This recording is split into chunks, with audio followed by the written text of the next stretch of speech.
કયો વાંચ્યું તું? ભાઈ અજરાપુરાનો આટલો બધો પ્રતાપ છે ભાઈ, ગામમાં બહુ ભૂલી જતા નથી ને લોકો, તો આ બધા કેમ ભૂલી ગયા? કયું વાંચ્યું તું?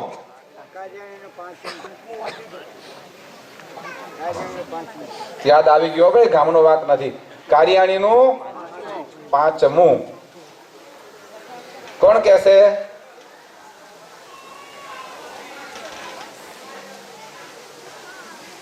માધુભાઈ શું કહેશો? જેપી શું ખબર નહીં પડતી લ્યા. ગોવિંદભાઈ બધા કેમ ગભરાઈ ગયા છે? અથવા એવું હશે ભવનભાઈ, બધા માન્યું હશે કે અજરાપુરા તો પરીક્ષા થવાની જ નથી. ભાઈ પરીક્ષા તો ગમે ત્યારે થાય. બીપી ભાઈ શું કહેશો? બોલો લ્યો. હવે આ તો હાવ ભોણી જાય છે. આવું આ તો નુકસાનનો ધંધો થઈ ગયો ભાઈ. વિનોદભાઈ કઈ જુએ છે ખરા? સત્સંગ રૂપી મનવારમાં ભજન ભક્તિ કરીને બેસી. બહુ સારું. મનવાર લઈને આવ્યા છે ભગવાન, અને એમાં મનવારમાં જો બેસી જઈએ તો આપણો બેડો પાર થઈ જાય. ગઢવી સાહેબ કંઈક તો કહો. બસ મનવારનું કહેવાનું હતું. એ હારામાં હારું હશે. તો હજી આજે ગયા મહિનાનું વચનામૃત તમે ગાંધીનગર મૂકીને આવ્યા. આજનું વચનામૃત અજરાપુરા મૂકીને જતા નહીં. સાથે રાખજો. સ્વામિનારાયણ હરે.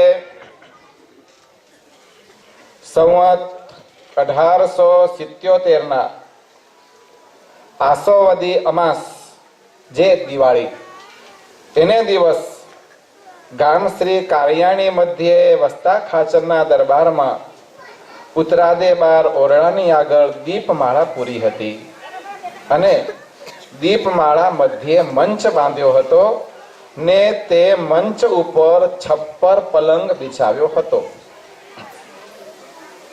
તે ઉપર સ્વામી શ્રી સહજાનંદજી મહારાજ બિરાજમાન હતા, અને સોનેરી બુટ્ટાદાર રાતા કિનખાપનો સુરવાળ પહેર્યો હતો, અને નર નારાયણ સ્વામિનારાયણ નામે અંકિત એવા કાળા કિનખાપની ડગલી પહેરી હતી, અને માથા ઉપર સોનેરી તારના ફરતા છેડાની કસુંબલ પાગ બાંધી હતી, અને આસમાની રંગનો ફેંટો કમરે કસીને બાંધ્યો હતો, અને કંઠને વિશે પુષ્પના હાર ધારણ કર્યા હતા, અને પોતાના મુખારવિંદની આગળ મુનિ તથા દેશ દેશના હરિભક્તની સભા ભરાઈને બેઠી હતી. બહુ સુંદર ક્રમ પ્રાપ્ત આપણું જે વચનામૃત, જે કારિયાણીનું છઠ્ઠું, અને એમાં પણ આજે અહીંયા અજરાપુરા આપણે આવ્યા, અને કેવો સરસ ગોવિંદભાઈ નો ભાવ હશે, કેવા ભાગશાળી કે આજનું વચનામૃત છે ને દિવાળીના દિવસનું વચનામૃત છે, અને આજે આપણા ગામમાં દિવાળીના જેવો આનંદ, કેવો સુંદર સુભગ સમન્વય, આવો ઉત્સવ કે આવો આનંદ એ આપણને જેમ દિવાળીના દિવસોમાં સૌને આનંદ હોય છે, એવો આજનો ઉમંગ કે આનંદ આપણને બધાને છે. તો એ દિવાળીનો દિવસ હતો, જે દિવસે આ ઉપદેશ કે આ પ્રસંગ એ સભામાં સ્વામિનારાયણ ભગવાને કહ્યો.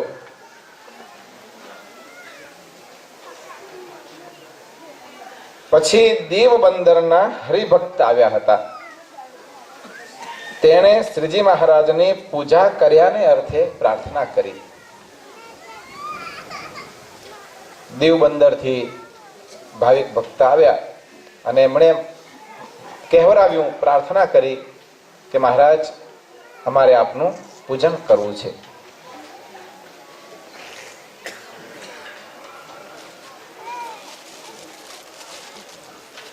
એ ભક્તે તો ખાલી હજુ પ્રાર્થના કરી, એક મેસેજ કહેવરાવ્યો કે આવી રીતે આપની પૂજા કરવી છે. આટલા સમાચાર જ્યાં મળ્યા ત્યાં તો એકદમ આશ્ચર્ય. કેવું આશ્ચર્ય! આવું તો અત્યાર સુધી એટલે વચનામૃત લખાણું એથી પહેલાના ઇતિહાસમાં એ ક્યાંય બન્યું નથી. આ 1877 વચનામૃત છે, વિક્રમ સંવત 1877 નું. સ્વામિનારાયણ ભગવાન સત્સંગમાં આવ્યા. 56માં મહારાજ પધાર્યા લોજમાં, અને પછી રામાનંદ સ્વામી સ્વધામ પધાર્યા પછી ધર્મધુરા સ્વીકારી અને સત્સંગમાં વિચરણ ચાલુ કર્યું. ત્યારથી લઈને એટલે લગભગ 59 કે 60 વિક્રમ સંવત, અને આ છે 77. આશરે કહીએ તો 15-17 વર્ષના ઇતિહાસમાં સ્વામિનારાયણ ભગવાન કહે છે આ જે બનાવ છે, આવો બનાવ 15 થી 17 વર્ષના ઇતિહાસમાં ક્યાંય બન્યો નથી. આ ભક્તે ખાલી એટલી રજૂઆત કરી છે કે ભાઈ ભગવાનની પૂજા કરવી છે. ત્યાં તો સ્વામિનારાયણ ભગવાન સિંહાસન ઉપરથી ઉતરીને એ ભક્તજન સામા જઈને એની પૂજા અંગીકાર કરી. સામા જઈને આટલી વાત કરતા તો મહારાજ સિંહાસન ઉપરથી ઉતરી અને સામા ગયા, અને જે ભક્ત ભગવાન માટે પૂજા વસ્ત્ર જે લાવ્યા હશે એ બધું જ શ્રીજી મહારાજે અંગીકાર કર્યો. પછી તેના આપેલા વસ્ત્ર તથા પીળું છત્ર તથા પાદુકા તેનું ગ્રહણ કરીને પાછા તે સિંહાસન ઉપર બિરાજમાન થતા હવા. અને પછી શ્રીજી મહારાજ એમ બોલ્યા, જે આટલા વર્ષ થયા એમાં અમારા અર્થે કેટલાક હરિભક્ત વસ્ત્ર તથા હજારો રૂપિયાના અલંકાર લાવે છે, પણ અમે આવી રીતે કોઈ સામા જઈને લેતા નથી, અને આવી રીતે કોઈના વસ્ત્ર ઘરેણા પહેરીને રાજી થયા નથી. વિચાર કરો, આજ તો અમારે એ હરિભક્ત ઉપર અતિશય રાજીપો થયો. પછી મુનિ બોલ્યા, જે એવા જ એ પ્રેમી હરિભક્ત છે.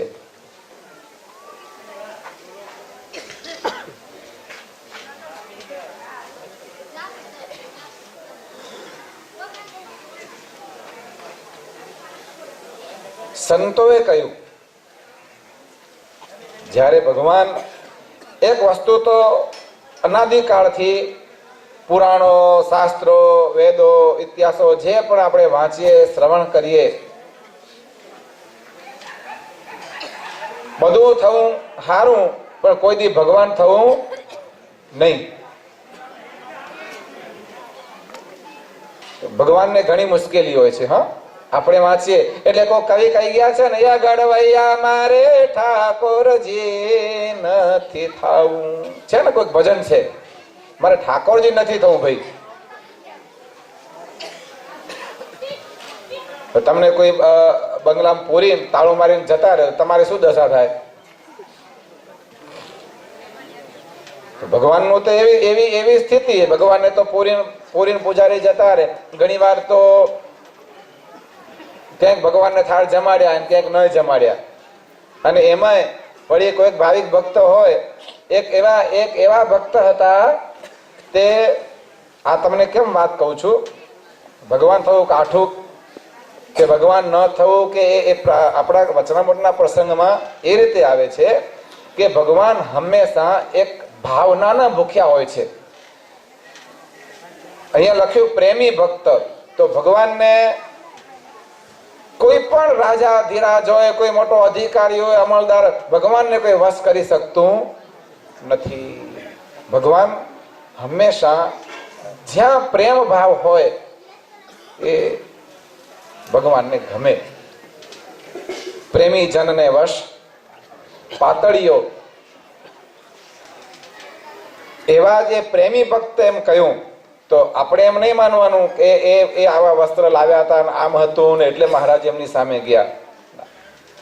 ભગવાન ભાવનાના ભૂખ્યા હોય છે અને પછી ભાવિક ભક્તો ભગવાનને જે જમાડે તે એ ભગવાન જમી શકે એટલે ભગવાન થવું કઠણ છે. એક ભક્તને ત્યાં પ્રભુ પધાર્યા અને બેન એવા ભાવિક એને સેવો બનાવેલી. આપણી ઘઉંની સેવો બને ને, અહીંયા ગામડામાં બનતી હશે. એને પછી ઘણા ઘીમાં શેકે છે અને ઘણા બાફે છે. બાફે છે એટલે સેવો બાફે છે એમ. ઘણા બોલવામાં બાફે, ઘણા કામમાં બાફે, ઘણા આ તો સેવો બાફવાની વાત છે. બાફે પછી તૈયાર થાય, એમાં ઉપરથી ઘી અને ખાંડ, દળેલી ખાંડ નાખવાની હોય, એ આપવાની હોય. આ બેન ભાવમાં ને ભાવમાં ભગવાન માટે સેવો બનાવી અને એની ઉપર ઘી અને એની ઉપર ખાંડને બદલે, દળેલી ખાંડને બદલે દળેલું મીઠું એ ભગવાનને આપ્યું. ભગવાન તો આમ જ્યાં મોઢામાં કોળિયો મૂક્યો અને વિચારવા માંડ્યા કે આ ભક્તોનો ભાવ છે એટલે અમારે જમવું તો પડશે. બાજુમાં ભગવાનની પાસે મહારાજની સાથે એક સેવક હતા, એને મોઢામાં પાણી આવ્યું કે આજે ભગવાન આવું સારું લાંબુ લાંબુ કઈક જમે છે. સેવો લાંબી હોય ને, એક લાંબુ લાંબુ ભગવાન જમે છે. મહારાજ થોડી પ્રસાદ રાખજો. મહારાજ કે તમારા કામનું નથી. હોય હોય પ્રભુ હોય, બધું એકલા. આમાં અમે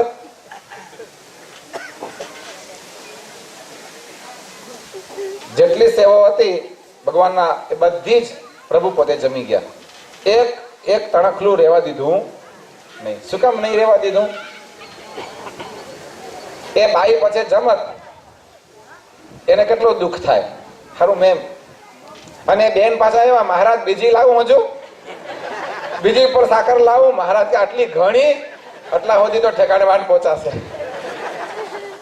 બીજો કોઈ હોય તો પચાવી શકે. મીઠું તો કેવું ભાઈ, તરત જ એ તો એનું કામ કરે. પણ ભગવાન થયા તો મીઠા વાળું ખાવું પડે.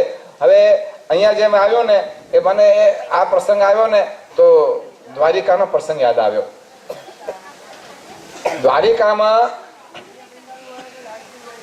ખાલી દ્વારિકાધીશ પાસે એટલા સમાચાર પહોંચ્યા કે તમારો મિત્ર સુદામો, ફક્ત એટલું નામ પડ્યું અને દ્વારિકાધીશ સિંહાસન ઉપરથી ઉઠી દોટ મૂકી. ભગવાન તો રાજા છે, રાજાધિરાજ છે. અને ભગવાન જેવા ભગવાન, જેને કઈ પણ કામ હોય તો તરત એ ડંકો વગાડે ને એના માણસો હાજર થાય. પણ ભગવાન જેવા ભગવાને દોટ મૂકી. બધી પટરાણીઓ જોઈ રહી કે આ શું છે? આજે અનંત ધામનો અધિપતિ આજે અધીરો કેમ થઈ ગયો? એવો તો કોણ આવ્યો? દુનિયાનો કોઈ રાજા આવ્યો કે શું? કે કોઈ બીજા બ્રહ્માંડનો કોઈ રાજા આવ્યો કે આ શું છે? ભગવાને કેમ દોટ મૂકી? એટલે બધા જોવા માંડ્યા આમાં, કોણ છે કોણ છે? આહા, કેવો હશે કેવો હશે? તો ભગવાને આમ દોડીને સામા ગયા એ સુદામાને. ને સુદામા તો હાવ કેવા બિચારા દરિદ્ર દુખી, ખાવા પીવાનું માંડ મળે ન મળે અને હાવ કરચલીઓ પડી ગયેલી, ઘાલ બેહી ગયેલા અને પોતરી ફાટેલી તૂટેલી પોતરી પહેરેલી અને જો તો હાવ આવા મેલા ઘેલા દેખાય. એવા સુદામાના આમ ગળામાં હાથ નાખીને દોનું ભુજા સખા ગલે નખિયા, અખિયા પ્રેમ ભરે એ મિત્રને પ્રત્યે ભગવાનને. હવે એ ભક્તોનો પ્રેમ કેવો હશે? વિચાર કરો કે ભગવાન સ્વયં એના સિંહાસન ઉપરથી ઉઠીને દોડીને સુદામા સામે ગયા. સામે લેવાનું શું હતું? સુદામા શું લઈને આવ્યા હતા? આવ કાચા પૌવા. ભલે કાચા પૌવા હોય કે હુતર ફેણી હોય, ભગવાનને એનો કોઈ ફેર પડતો નથી. ભગવાન હંમેશા ભક્તનો ભાવ અને પ્રેમ. અહીંયા સંતો સ્વામિનારાયણ ભગવાનને કહે છે, ભગવાન તો અંતર્યામી છે, એ ભક્તનો ભાવ ભગવાને જોયો. પણ છતાં સંતોએ એક વિશેષ એમાં એક પુરાવો અને કે મહારાજ એવા જ એ પ્રેમી હરિભક્ત છે. એ સમામાં દીનાનાથ ભટ્ટ આવીને શ્રીજી મહારાજને પગે લાગીને બેઠા. પછી શ્રીજી મહારાજે ભારે ભારે વસ્ત્ર હતા એ સર્વે દીનાનાથ ભટ્ટને આપ્યા. એમાં અહીંયા આપણા સંતોએ નોંધ્યું છે કે એ બેનનો એક ભક્ત બેન હતા દીવબંદરથી આવેલા. હવે એમનો પ્રેમ, ભગવાન પ્રત્યેની ભક્તિ કેવી હશે, ભગવાન જેવા ભગવાન એ આકર્ષાયા, એમની પ્રેમ ભક્તિને વશ થઈ. ઘણીવાર શ્રદ્ધા, આપણા ગુરુજી ઘણી વાર સભામાં કહે છે કે સાવધાન, દાણચોરી શાની થાય? સોનાની થાય. કોઈ લોઢાની દાણચોરી થતી નથી. શ્રદ્ધા છે એ અમૂલ્ય છે, શ્રદ્ધા છે કિંમતી છે, શ્રદ્ધા છે સુવર્ણ સમાન છે. એ શ્રદ્ધાને સાચવવાની હોય. જો સાવધાન ન રહીએ ને તો ઘણીવાર આપણી શ્રદ્ધા એ લૂંટાઈ જાય, ચોરાઈ જાય છે. બહુ સાવધાન રહેવું પડે. આ બેનના જીવનમાં એવો પ્રસંગ બન્યો, કોઈ દિવસ એમણે સ્વામિનારાયણ ભગવાનને જોયા નથી. સંતો દ્વારા ભગવાનની ને વાતો સાંભળી, સત્સંગની વાતો સાંભળીને સત્સંગ થયો, ભગવાન ઓળખાયા અને જિંદગીનું એક સપનું હતું. કેમ કે જે ગામમાં દીવ બંદરમાં એ રહેતા હતા ત્યાંથી ભગવાનના દર્શને જવું સાવ સીધું સરળ નહોતું. એક તો વાહનમાં બેસીને જવા સિવાય બીજો કઈ રસ્તો નહોતો. મનમાં એવી ભાવના કે જ્યારે પણ સાનુકૂળતા આવશે, જ્યારે સમય આવશે, ભગવાનની ઈચ્છા હશે ત્યારે પણ ભગવાનના દર્શન થશે. ભગવાનના દર્શન કરવા જઈશ ત્યારે ભગવાનના માટે કંઈક લઈને જઈશ.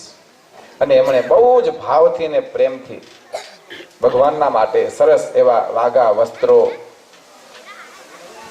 ઘરેણા, આભૂષણ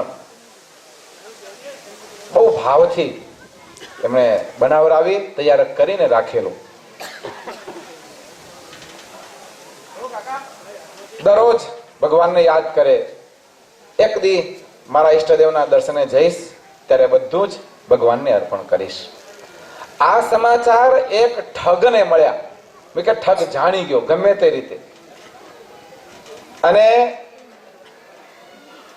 સ્વામિનારાયણ ભગવાનનું રૂપ લઈને, ભગવાન જેવા નાગા ને એમના જેવા વસ્ત્રો અને એમનો જેવું બધું એમનું રૂપ લઈ અને આ બેનને ત્યાં પહોંચ્યો. જય સ્વામિનારાયણ. પેલા બેનને વરણ તો સાંભળેલું એટલે એને એકદમ થઈ ગયું કે ઓહો.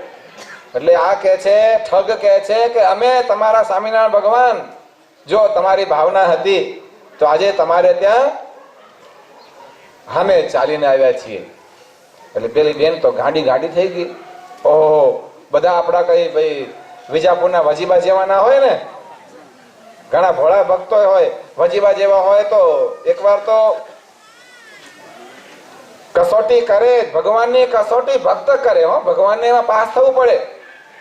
વિચાર કરો, ભગવાનની કસોટી ભક્ત કરે, વજીબાએ કરીને બરાબર જીવી, ભગવાનને એમાં પાર થવું પડે, ઉતરવું પડે. થયું એવું, આ ઠગે પછી એવી બધી વાતો કરી અને મોટા મોટા સંતોના બધા નામ આપ્યા પાછા કે અમારા ફલાણા સંત ને અમારા આ સંતો ને અત્યારે આ ભક્તો આમ છે ને ફલાણા ગામમાં અમારે આમ જવાનું છે ને બધી એવી બધી વાતો કરી. એટલે આ બેન એકદમ ભોળવાઈ ગયા અને ભગવાનને માટે જે કઈ વસ્ત્ર વગેરે, જે આભૂષણો જે બનાવ્યું હતું બધું આ ઠગને આપી દીધું. છેતરાઈ ગયા. અને પછી એ સમાચાર સ્વામિનારાયણ ભગવાનને મળ્યા. શ્રીજી મહારાજે બીજા બે સંતોને, પાર્ષદોને મોકલ્યા એ બેનના ગામમાં દીવ બંદર, અને એમને કહ્યું કે આ તો તમે મોટી ભૂલ કરી, કોઈ સ્વામિનારાયણ ભગવાન અહીંયા આવ્યા જ નથી, એ તો ત્યાં ગઢપુરમાં બિરાજે છે. બેનને પસ્તાવો થયો ફરીથી એવા ને એવા વસ્ત્ર આભૂષણ બધું જ ભગવાન માટે બનાવરાવીને આ દિવસે એટલે કે 1877 અને આસોવદી અમાસ એ દિવસે કારિયાણીમાં આવી અને સ્વામિનારાયણ ભગવાનને આ બેને આ વસ્ત્રો અલંકાર છત્ર આ બધું જ ભગવાનને અર્પણ કર્યું. એટલે સ્વામિનારાયણ ભગવાન રાજી થઈ અને સામે ચાલીને એ બેનના વસ્ત્ર વગેરે સ્વીકાર કર્યો છે. ધન્ય છે એમની શ્રદ્ધાને. પછી શ્રીજી મહારાજ આટલા બધા રાજી થઈ ગયા એટલે મુક્તાનંદ સ્વામીએ પ્રશ્ન પૂછ્યો.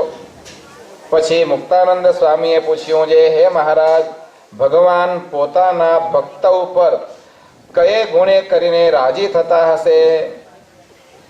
પછી શ્રીજી મહારાજ બોલ્યા જે ભક્તજન કામ, ક્રોધ, લોભ, કપટ, માન, ઈર્ષ્યા અને મત્સર એટલા વાનાએ રહિત થઈને ભગવાનની ભક્તિ કરે એની ઉપર ભગવાન રાજી થાય છે. એમાં પણ મત્સર છે એ સર્વે વિકાર માત્રનો આધાર છે.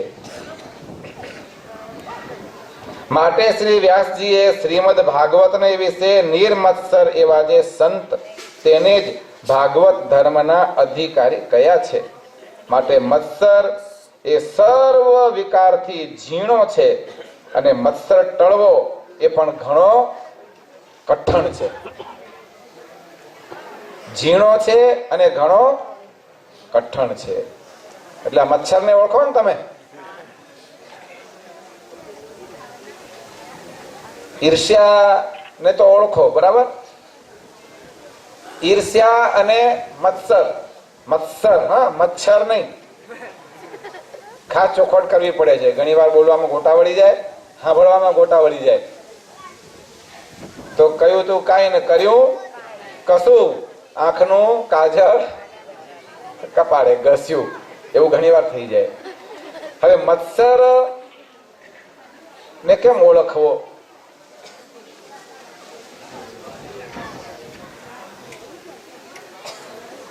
મત્સરને ઓળખવો કેમ? બહુ ઝીણો હોય છે. સ્વામિનારાયણ ભગવાન કે છે મત્સર બહુ ઝીણો હોય છે. ઈર્ષ્યા ઓળખાઈ રે, ખબર પડી જાય. વાતમાંથી પણ ખબર પડી જાય કે અમને આમની સાથે ઈર્ષ્યા છે. કોઈના વખાણ થાય, કોઈની વાવા થાય તો તરત ઈર્ષ્યા આવે. ઈર્ષ્યા હું માનું છું ત્યાં સુધી રિલેટેડ હોય છે. રિલેટેડ એટલે આજે મારો સમવળિયો હોય ને એનું સન્માન થાય તો મને ઈર્ષ્યા આવે. ઈર્ષ્યા વાળાને બીજા ગામનાની પડી નથી હોતી, પણ એની રેન્જમાં જે આવતા હોય ને એનું સન્માન થાય, એને કાંઈ મળે, એ આગળ આવે, એની વાવા થાય તરત ઈર્ષ્યા આવે. આપણું સાંભળેલું દ્રષ્ટાંત છે, પણ છતાં ઈર્ષ્યાને સમજવા માટે શોર્ટ, કદાચ ગામના ભક્તો એને ખ્યાલ ન હોય કે ઈર્ષ્યા તો કોઈને છોડતી નથી. હવે એક ભાવિક ભક્તે એક બેને ભગવાનને ઘરે બોલાવીને જમાડ્યા અને ભગવાન એને એટલા વખાણ કર્યા કઢીના. કઢી બનાવેલી ને ભગવાને વખાણ કર્યા કઢીના. એટલે બાજુ પાડોશી વાળી બેનને તરત ઈર્ષ્યા આવી, લે આ તો કાલની આવી છે. અને બહેનોમાં પાછું એવું વખાણ સહન ઓછા કરે. એકબીજાનું કોઈ સારું બોલતું હોય ને પછી બહેનો સાંભળ્યા કે નહીં, ભાઈઓને એમ થાય કે મોં હશે મરશે. બહેનો તો કે ઓહો એ તો ચીબાવલી યારી, હું આ તો અમથા આવે, આ તો એ લોકોને શું ખબર પડે. હું ઓળખું ને તો કાલ ઉઠીને તો પાડોશીના ખેતરમાં મજૂરી કરવા જતી હતી, હવે મોટી નવાઈની ના જોયો તો આમ ફરે છે. બહેનોને બહુ હોય પાછું ઈર્ષ્યાનું. હવે પાડોશી બેન એ પણ ભક્ત છે, એ પણ ધાર્મિક છે.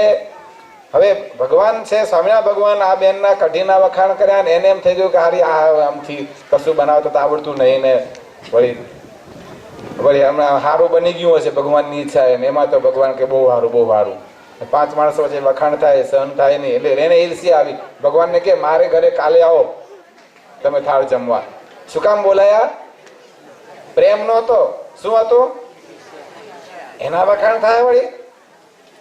ભગવાન એના ઘરે બોલાવ્યા અને તમે જો તો એવી કઢી બનાવીને આહા હા ઘીમાં વઘાર કર્યો અને લવિંગ નાખ્યા ને તજ નાખ્યા ને તમાલ પત્ર નાખ્યા, જાવંત્રી નાખી, લીલા મરચાનો વઘાર કર્યો, કોથમરી નાખી, આદુ નાખ્યું, બધું નાખ્યું. એક જ વસ્તુ ના નાખી, શું?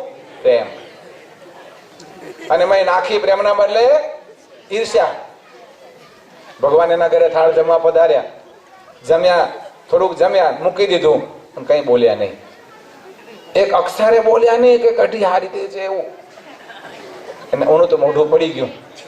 એટલે એને તો એમ કે આહા ઓલી હું બનાવતી હતી એવી કઢી બનાવેલી, મારા તો આમ એવા ભગવાન વખાણ કરશે કે ઓલું કાલ તો જે બઈને ઘરે કઢી જમ્યા હતા ને એ તો હાવ ઠેકાણે, એના કરતા તમારી કઢી એવી દૂધ પાક જેવી. હા હા હા હા એમ કહેશે. ભગવાન એક અક્ષર બોલ્યા નહીં. મહારાજ કે હવે જઈએ અમે આ ગામમાંથી. ત્યારે પેલા ભાવિક આગલા દિવસ વાળા બેન કે મહારાજ હવે પધારો છો તો મારે ઘરે થાળ જમીને જાઓ. ભગવાન કે કઢી બનાવો તો જમી, નહીં તો નહીં. એ બેન કે હારું મહારાજ તમે જે કહો એ બનાવીએ. બે બેન કઢી બનાવવા, બીજા દિવસ થાળ બનાવવા બેઠા. એટલે ઈર્ષાળો બેન ને એમ થયું મહારાજ પાછા આજે એના વખાણ કરશે. એટલે હવે આજે જો ભગવાન કેવી રીતે એના વખાણ કરે છે. ધીરે ધીરે પહોંચી ગઈ. હે મોગલી, લાઈને હું એ સેવા કરું, તું ભગવાનની સેવા કરે તો હું થોડીક સેવા કરું, મદદ કરું. તો કઈ કામ કર, તો રોટલો બનાય અને હું કઢી હલાવું. એમ કરી ઓલી તો બેન ભોળી હતી બિચારી, તે રોટલો ઘડવા બેઠી અને આ કઢી હલાવવા બેઠી. અને એમાં ઓલી બાઈની નજર ચૂકવી. એ બેને તો બધા કઢીમાં મસાલા કરેલા હતા, ખાલી હલાવવાની હતી ઉકળે ત્યાં સુધી. બધા મસાલા નાખેલા અને આ બેને બાજુમાં મીઠું પડેલું ને મૂઠો ભરીને મીઠું કઢીમાં પધરાઈ દીધું. હવે આજે જો કેવું વખાણ કરે. હવે એ ઈર્ષ્યામાં એને યાદ ના આવ્યું કે થાળ કોના માટે બને છે? ભગવાન માટે બને છે. યાદ ના આવ્યું. આ કામ ઈર્ષ્યા કરાવે. અને પછી ભગવાન જમવા બિરાજ્યા, ખબર પડી ગઈ. એટલે ભગવાન તો એવા વખાણ કર્યા, કાલથી વધુ વખાણ કર્યા. એટલે પાડોશીને ઈર્ષાળો નહીં થયું કે હારું આ શું થયું, ખબર ના પડી. પછી એમ થયું એને મન મનાઈ લીધું કે હારી છે ભૂલકણી, એ મુઈ મીઠું નાખવાનું ભૂલી ગયા હશે ને માપે આવી ગયું. એટલે ભગવાને કે વખાણ કર્યા હશે. હારું એવી બિચારી માયને મળી ગઈ. આ ઈર્ષ્યા. અને મત્સર કેવો હોય, બહુ બહુ સૂક્ષ્મ હોય. તમારો ઓળખીતો હોય કે ના હોય, તમારી સાથે લેવા દેવા હોય કે ના હોય, કાંઈ ના હોય, પણ મત્સર વાળો છે ને એ ઠાલો ઠાલો આમ થાય બળી મરે, લેવા દેવા વગર બળી મરે. લ્યો એને કહેવાય મત્સર. એટલે મત્સર ઉપર વિશેષ વિસ્તારીને વાત કરી છે શ્રીજી મહારાજે. એ આપણે પછી સાંભળીશું. અને આજે આ વચનામૃત આપણે એટલે અહીંયા રાખીશું. યાદ રાખજો પાછા ફરીથી આવતા મહિને ગામ સાથે યજમાન સાથે પાછા પૂછવામાં આવશે કે ભાઈ તમે શું સાંભળ્યું હતું, ક્યાં સાંભળ્યું હતું. પછી અજરાપુરાનો અમરાપુરા કરી નાખતા નહીં, નહીતર લોચો પડે કે સારું એવું ગામ ક્યાં હતું, ગોતે મળે નહીં ક્યાંય. એટલે એવું થાય. એટલે બરાબર યાદ રાખજો. અને હવે કાયમ આપણે લગભગ તમે યાદ કરીને એટલે કે કોઈના કોઈમાં મનમાં હશે કોઈ વિચાર પ્રશ્ન. આપણા કાયમના નિયમ પ્રમાણે ત્રીજા રવિવારની સભા પછી જે કંઈ ભક્તને મનમાં પ્રશ્ન હોય, એટલે એવું નથી કે આજે આપણે કાર્યક્રમ અહીંયા આગળ કેન્સલ રાખ્યો છે, એવું નથી. એ કાર્યક્રમ પણ ચાલુ જ છે. એટલે જો કોઈ હરિભક્ત એને કોઈ ભાવના હોય કે અથવા કોઈ પ્રશ્ન હોય કે હોય તો ત્યારે હવે પૂછતો, તો એ પ્રમાણે અહીંયા આપણા ગુરુજી એનો જવાબ આપશે. નહીતર પછી સભાને આપણે અહીંયા આગળ પૂર્ણ કરીશું.